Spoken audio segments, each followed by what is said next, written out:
I'm feeling really good with where I am. I feel confident, especially in my 100 fly. I feel like the 100 free, I just keep figuring things out about it every time I swim, and it's one of those with this comeback, knowing that the rest of the world's going 52s and some 51s on relays. Like, it was never, let's come back and try to be a 54. It's like, no, what do I need to do to be a 52 to really help the US? And so I feel like I've been changing a lot of things about my freestyle and how I've been training the sprint freeze, and I feel like I'm starting to fit things together. I felt like I kind of found a piece of that at Charlotte. I think even tonight, even though it wasn't even 53s, going 54s, I felt like there were pieces of the race that felt how I wanted them to feel. And so, I still have 3 weeks and then hopefully good 3 swims of the 100 free at trials and continue to figure things out. And hopefully then I'd have a whole nother month to figure even more out going into Rio.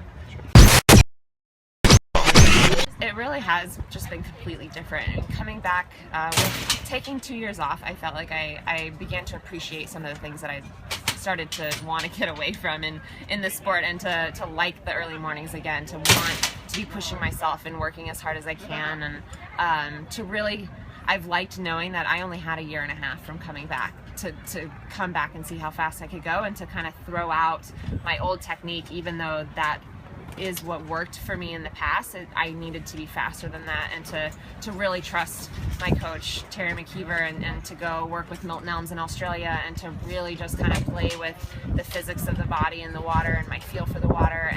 And like I said, I don't want to be a 54, I want to be a 52. That's a big drop for the 100 free, or to quickly go to hopefully being able to race Sarah Solstrom in the 100 fly, and to really make those changes quickly. Couldn't just be yardage, it had to be technique and feel for the water and mechanics. And I feel like we've done an amazing job working together with my coaches and my strength coach, and just feeling those things starting to come together.